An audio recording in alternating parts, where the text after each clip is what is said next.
Scam అర్థం చేసుకోవాలంటే రెండు భాగాలుగా మీకు చెప్పాలి. మొదటి భాగం ఏంటి అంటే 35 లక్షల మెట్రిక్ టన్నుల ధాన్యం సేకరణ కోసం పిలిచిన గ్లోబల్ టెండర్లు ఏవైతున్నాయో దాని వెనకాల జరిగింది దాదాపుగా 700 నుంచి 750 కోట్ల స్కాము. ఒకవైపు 35 లక్షల టన్నుల ధాన్యం సేకరణ కోసం పిలిచిన గ్లోబల్ టెండర్లు, అది మొదటి స్కామ్.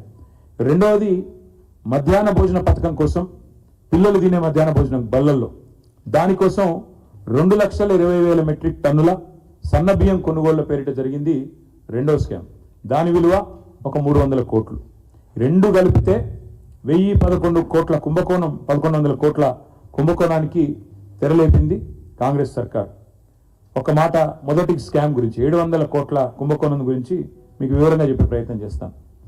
మిల్లర్ల దగ్గర 35 లక్షల మెట్రిక్ టన్నుల ధాన్యాన్ని ఏదైతే సేకరించినామో మా ప్రభుత్వం ఉన్నప్పుడు దాన్ని విక్రయించేందుకు 3 నెలల కిందట రాష్ట్ర ప్రభుత్వ ఆదేశాలతో పౌర సరఫరాల శాఖ, సివిల్ సప్లైస్ కార్పొరేషన్ గ్లోబల్ టెండర్ల కహానికి తెరలేపింది. ఇది మేము మా ప్రభుత్వం ఉన్నప్పుడు దాదాపు 7,000 కోట్ల విలువ చేసే ధాన్యం నిల్వల మీద ఈ ప్రభుత్వం కన్నేసింది. అధికారంలోకి వచ్చి 50 రోజులు కాకముందే ఈ దోపిడీకి తెరలేపి జనవరి 25 నాడు కమిటీ వేసేది జనవరి 25, మార్గదర్శకాలు గైడ్ లైన్స్ ఇచ్చేది అదే రోజు, టెండర్లు పిలవడం కూడా అదే రోజు. ఎంత వేగంగా, ఎంత వాయువేగంగా, జెట్ స్పీడ్తో ఏ పని కాదు ప్రభుత్వంలో.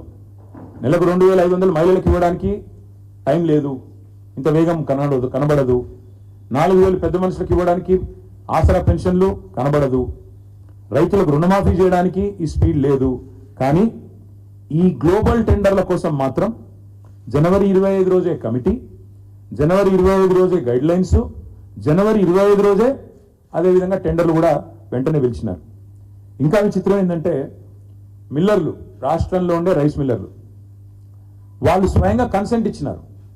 ఆనాడు సివిల్ సప్లైస్ డిపార్ట్మెంట్కి, ఆనాడు కానీ ఈనాడు కానీ 2,100 రూపాయలకు మేము కొనుగోలు చేయడానికి సిద్ధంగా ఉన్నాం అని రాష్ట్రంలో ఉన్న రైస్ మిల్లర్లు ప్రభుత్వానికి వాళ్ళు కన్సెంట్ ఇస్తే, కన్సెంట్ అంటే వాళ్ళ ఉద్దేశం ఇనిషియేటివ్ తీసుకొని మేము తీసుకుంటాం అని వాళ్ళు ఆఫర్ ఇస్తే దాన్ని రిజెక్ట్ చేసి వాళ్ళ మాట వినకుండా గ్లోబల్ టెండర్ల పేరిట కొన్ని ప్రత్యేక నిబంధనలు పెట్టి, ఇంత టర్న్ ఓవర్ ఉండాలి, ఇంత టర్న్ ఓవర్ ఉండాలని చెప్పి కొన్ని నిబంధనలు పెట్టి వీళ్ళందరూ ఎవరైతే రైస్ మిల్లర్లు పాపం చిన్నవాళ్ళు ఉన్నారో వాళ్ళందరినీ కూడా ఇందులో పక్కకు నెట్టి ఇవాళ గ్లోబల్ టెండర్లను పిలిచి ఈ గ్లోబల్ టెండర్లు 4 కంపెనీలకు వచ్చేటట్టు రింగ్ చేసినారు.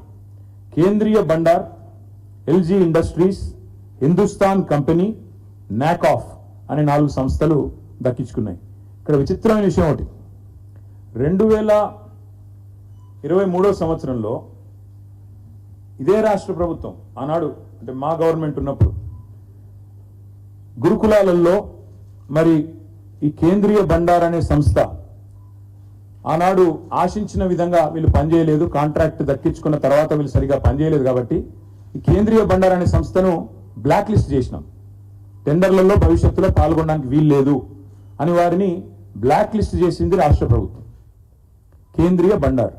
విచిత్రం ఏంటంటే ఈ ప్రభుత్వం రాగానే ఆ కేంద్రీయ బండార్ అనే సంస్థ ఏదైతే ఉన్నదో దానికోసం రూల్స్ రిలాక్స్ చేసి బ్లాక్ లిస్ట్లో ఉన్నదాన్ని తీసేసి తొలగించి ఇవాళ 4 కంపెనీలకే మొత్తానికి అక్కడ మిల్లర్లు 2,100 రూపాయలకు కొనుగోలు చేస్తామని సుముఖత వ్యక్తం చేసినా వాళ్ళు అల్టిమేట్గా చేసింది ఏంటి అంటే మరి చక్కగా 1,885 నుంచి 2,007 రూపాయలకు, 1,885 నుంచి 2,007 రూపాయలకు ఒక బ్యాండ్ ఫిక్స్ చేసి 4 సంస్థలు కుమ్మక్కై మరి పూర్తి స్థాయిలో 2,100లకు దాదాపు 200 రూపాయలు తగ్గించి మరి కుంభకోణం చేసి ఈ 4 సంస్థలు ఇంక్లూడింగ్ ఒక బ్లాక్ లిస్టెడ్ సంస్థకు కట్టబెట్టిన తర్వాత ఇది సివిల్ సప్లైస్ కార్పొరేషన్ యొక్క శాఖ యొక్క లెటర్. తర్వాత మన కాంట్రాక్ట్ పొందిన సంస్థలకు పెట్టిన కండిషన్ ఏంటంటే 90 డేస్లో 90 రోజుల్లో ఈ 35 lakh మెట్రిక్ టన్స్ ని లిఫ్ట్ చేయాలి, ప్రభుత్వానికి 7,500 కోట్ల రూపాయల డబ్బులు కట్టాలి. ఇక్కడ విచిత్రం, చాలా విచిత్రం, ఈ నాలుగు సంస్థలు ఏవైతే గ్లోబల్ టెండర్స్ లో పార్టిసిపేట్ చేసి దక్కించుకున్నాయో వాళ్ళ యొక్క విధి విధానాలు, ఆ గైడ్ లైన్స్ ప్రకారం, టెండర్ ప్రకారం విధి విధానం ఏంటంటే కేవలం ఆ ప్యాడీని లిఫ్ట్ చేయాలి అంతే. అంతవరకు వాళ్ళు ఏ లావాదేవీలో కానీ ఇంకో దానిలో కానీ ఇన్వాల్వ్ కావడానికి లేదు. కానీ ఈ నాకాఫ్ అనే సంస్థ చేసింది ఏంటంటే వాళ్ళు చేయవలసింది కేవలం 90 daysలో paddy 35 lakh metric tons paddy lift చేసి 7,500 కోట్లు ప్రభుత్వానికి కట్టాలి. వీళ్ళు ఏం చేస్తున్నారు? మిల్లర్లతో నేరుగా ఆర్థికపరమైన లావాదేవీలు, మనీ లాండరింగ్ పాల్పడ్డారు.